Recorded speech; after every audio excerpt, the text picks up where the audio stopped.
Hey guys, welcome back to the channel. In this video, I prepared for you my graphics guide for Call of Duty Black Ops 7 with the goal to show you the best graphics settings for the best balance between good visibility and high performance. As always, my recommendations are based on actual in-game benchmarks, together with side-by-side comparisons of every graphics setting in Call of Duty Black Ops 7 to help you find the best possible settings. Now, honestly, I don't think that Black Ops 7 is a very pretty looking game. Characters are very pixelated, textures are very low res, the entire maps are super clean and almost sterile. There's just no ambience, there's no vibe to them. So my goal for today's video was less so to optimize for performance, because Black Ops 7 does run reasonably well, but instead I tried to figure out what the settings are that make the game look a little bit better at the least amount of performance impact. As always, I'll begin with a couple of Windows settings before discussing in-game graphics settings. On my benchmark system, I didn't measure an improvement in performance when enabling the Windows Game Mode, and neither when enabling hardware-accelerated GPU scheduling. However, because both of these features can improve performance in other games, I would generally recommend to leave both of them enabled, also for Black Ops 7. Looking at Resizable BAR, once again, I didn't observe any improvement in performance on 1440p, even when I forced Resizable BAR on with the Nvidia Profile Inspector. On the other hand, when increasing the resolution to 4K, I did see a slight improvement in performance with Resizable BAR. So I guess enabling Rebar doesn't hurt, but you're not going to see any performance improvements unless you're playing at 4K. As for configuration tweaks, I only looked at the RendererWorkerCount, which historically had a huge impact on performance in previous Call of Duty titles. However, with Black Ops 7, you can see that regardless of the RendererWorkerCount, we're always getting pretty much the same performance. Now, the reason for that is that the game is hugely GPU bottlenecked, and the number of cores that we are using on our CPU isn't that much going to affect our performance in-game. And with that, let's hop into the game. Starting off with display mode, we have the option between full screen exclusive and full screen borderless. As you can see, performance-wise, there isn't much of a difference, with a slight edge towards full screen exclusive. However, what is more important is that you will have lower input latency if you select full screen exclusive over full screen borderless. Now, I have multiple monitors, which is why I personally like to play full screen borderless, because that allows me to alt-tab to my second monitor much quicker. But if you have just one monitor, then I would highly recommend to use full screen exclusive. Obviously, you want to select your primary monitor and your primary display adapter instead of the iGPU on your CPU. Set screen refresh rate and display resolution to your native refresh rate and resolution, and use the aspect ratio automatic. Now, once you're done with all of the modifications to your graphics settings, it's always a good idea to restart your shader computation just to make sure that you're not getting any weird artifacts in-game. Just note that you'll have to restart the game for this to actually work. For display gamma, you'll want to use the first if you're playing on a PC monitor, and the second if you're playing on a TV. The gamma and brightness comes down to personal preference. I personally usually like to use a little bit above 50%. Nvidia Reflex Low Latency is one of these options that is often not well understood. So let me try to break this down as simply as possible. So this option is not really meant to change your performance. It does affect performance, actually negatively. So if you enable Nvidia Reflex Low Latency, you will generally get a lower system performance. And the reason for that is that this is basically a dynamic FPS limiter. However, the point behind this option is to reduce the input latency, as the name suggests. And as you can see, this is reduced down from 11 to 10 to even 9 milliseconds. Now, the way this option reduces input latency is by ensuring that your CPU is not producing more frames than your GPU can actually process. So CPU and GPU are always in sync, and thereby you'll have the lowest possible latency. Now, in most cases, you'll simply want to enable this option, because in most cases you're going to be GPU bottlenecked. On the other hand, if you are CPU bottlenecked, that means that your CPU times in-game are higher than your GPU times, then set this to on plus boost. Moving on to the sustainability tab, now the eco mode has no effect on performance, and I personally always have VSync disabled because I personally never have any tearing on my 240Hz monitor. Next, absolutely make sure to have the custom frame rate limiter set to unlimited. If you have this set to custom and you enable reflex low latency, you'll essentially negate the effect of reflex low latency, so might as well not use this. So always make sure, if you want to use reflex low latency, to have the custom frame rate limiter set to unlimited. All of the other settings in this section come down to personal preference. As for HDR, simply leave this on automatic and let the game decide whether you actually have an HDR compliant monitor or not. Next, let's talk about the global quality settings. But before I'm actually digging down into all of these different settings in this section here, I'd like to talk about one important setting, which is the shader quality. Now, as I already mentioned in the intro, Black Ops 7 seems to be a rather ugly looking game, and this is especially true when having shader quality set to low. On screen you can see a comparison how the game looks with shader quality low, medium and high, and naturally while providing the highest performance, the low setting really makes the game look like a PS3 game. I mean, just look at how out of place this car on the right hand side looks at shader quality low. It absolutely looks ridiculous. And also pretty much all of the shiny surfaces look so flat and just lifeless with shader quality low that personally I really think that the trade-off between visual fidelity and performance is worth increasing shader quality from low to medium. So because I'm trying to get the game look as good as possible while not tanking performance too much, I have actually decided to benchmark all of these settings at the shader quality medium preset. That means also all of the comparison shots that I'm showing here are with shader quality set to medium. Personally, I don't think it makes sense to go all the way to high, but whether or not you use medium or low comes down to whether or not you like the highest possible performance or a somewhat decent looking game. Okay, so with that out of the way, let's discuss the global quality settings. For render resolution, I would always recommend to leave this at 100% and instead use one of the upscaling filters down below if you need more performance. The same holds true for dynamic resolution because the upscaling filters produce much nicer visual quality than dynamic resolution. As for all of these different options, I didn't really have the time to go through each and every one of them together with each and all of the different filter presets here.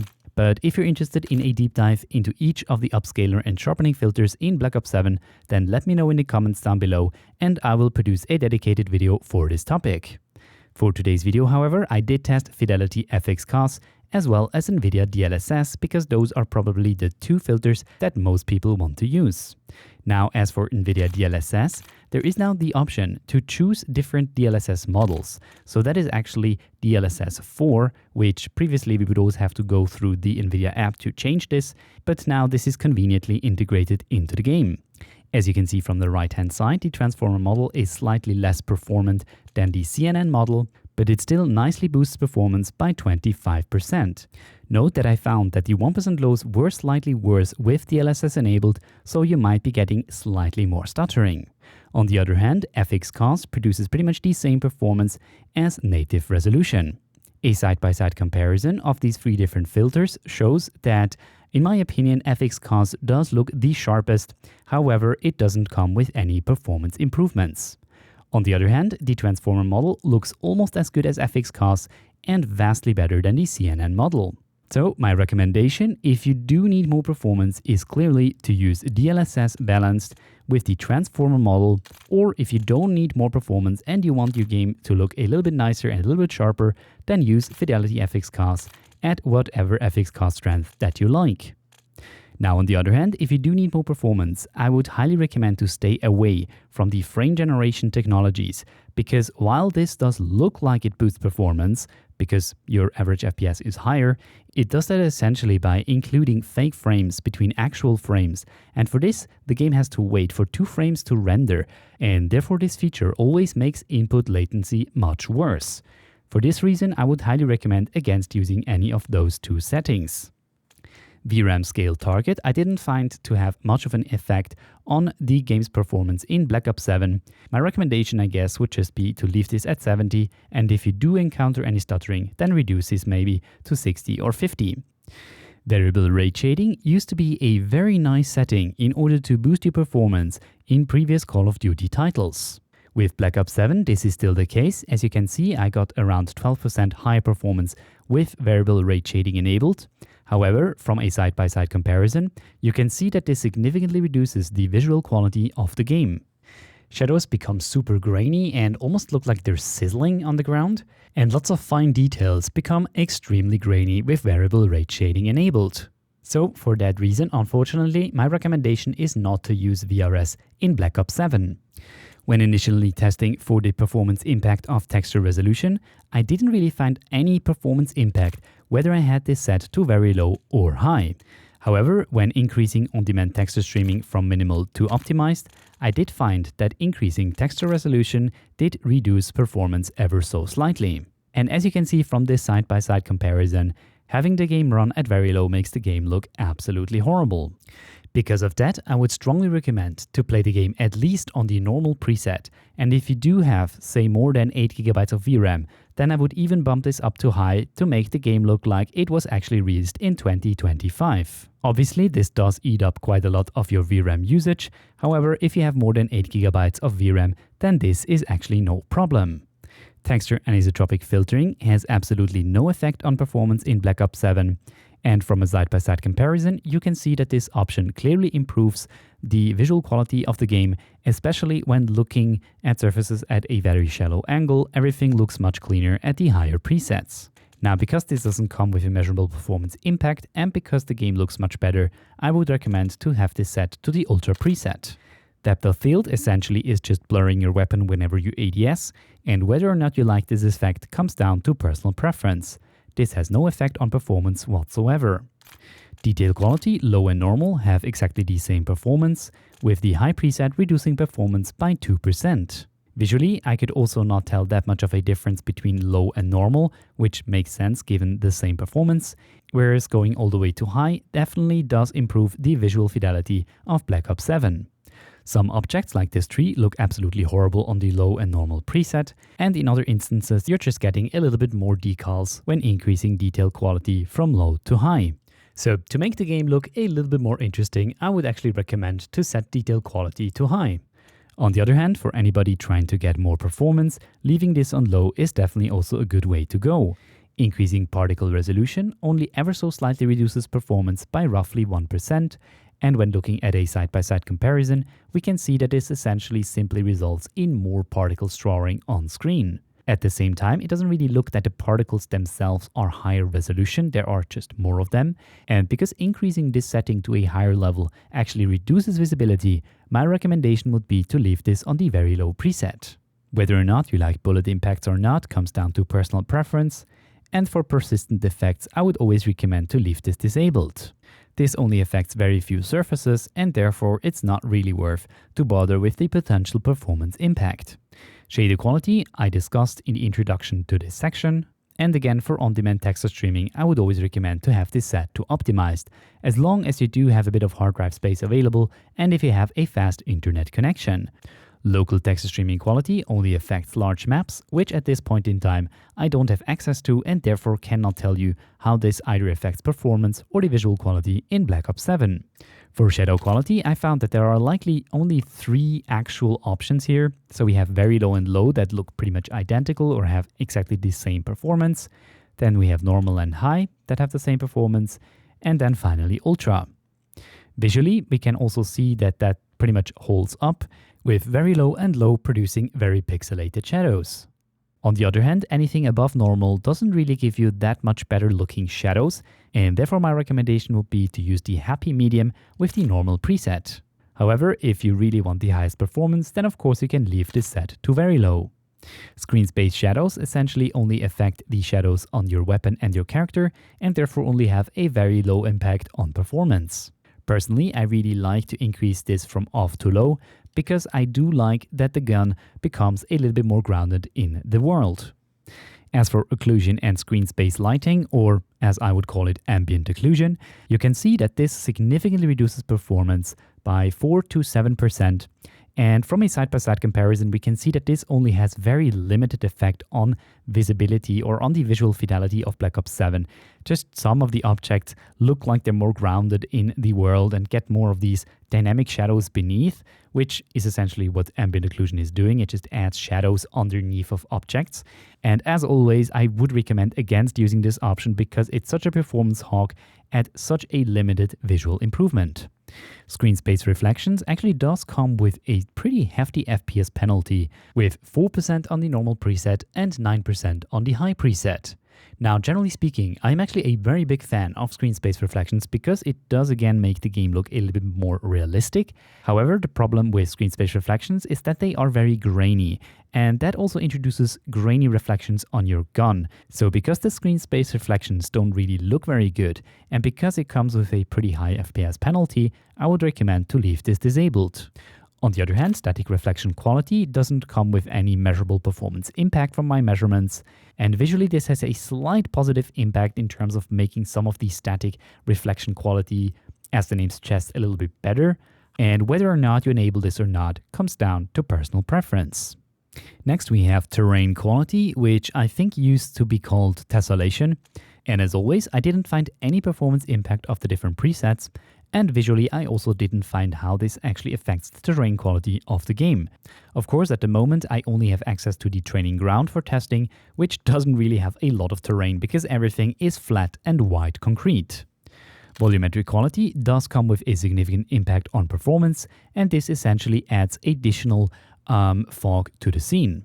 While this does make the game look like it has a little bit more ambience than without, I do think that visibility does take a bit of a hit with volumetric quality, and because it has a pretty hefty FPS penalty, I would recommend to leave this on the low preset. Deferred physics quality actually comes with a measurable impact on performance, but as with terrain quality, I am not able to tell you how this option affects the visual quality of the game. Because of that, I recommend to leave it disabled.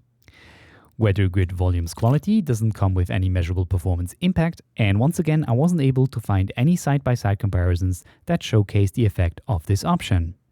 Finally, the impact of the different water quality settings are pretty minimal, and essentially what this does is it adds these water caustics to the water, and the wave wetness essentially gives you this kind of wet look when you walk into the water. But honestly, I don't really think either of those are super important, and I actually think these water caustics make the water look worse, and therefore I personally disable both of these options. Finally, as for field of view, I actually did find that increasing field of view did slightly reduce performance. However, the reduction in performance is very minimal, and therefore I would recommend you to just select whatever field of view you like to play at most. As for ADS field of view, you can see a side-by-side comparison how this looks like when you set it to independent or affected when you ADS with, for instance, a pistol. As you can see, with affected you zoom in a little bit less, giving you a bit more overview, but of course it's also harder to shoot at your targets because they appear a little bit smaller on your screen. Personally, I like to use affected, but that of course comes down to personal preference. The weapon field of view you want to set to wide to make the weapon look as small as possible so that you won't actually cover up any enemies with your weapon model. Third person field of view set to 90 and set the vehicle field of view to the widest setting. Once again, this just means that you can see more of your surroundings. Finally, I absolutely hate world and weapon motion blur, and I set my first and third person camera movement shake to least. Now, of course, whether or not you like your flashbangs to appear black or white comes down to personal preference. And that wraps it up for my recommended settings for Call of Duty Black Ops 7. Now, with these settings and with DLSS enabled, I'm getting roughly 6% lower average FPS and about a 30% reduction in the 1% lows. On the other hand, when I use Fidelity FX CAS instead of DLSS, we get a much larger reduction with 25% on the averages and 40% on the 1% lows. But with that, I want to thank you guys for watching this video. Have a wonderful day, and I'll see you guys in the next video.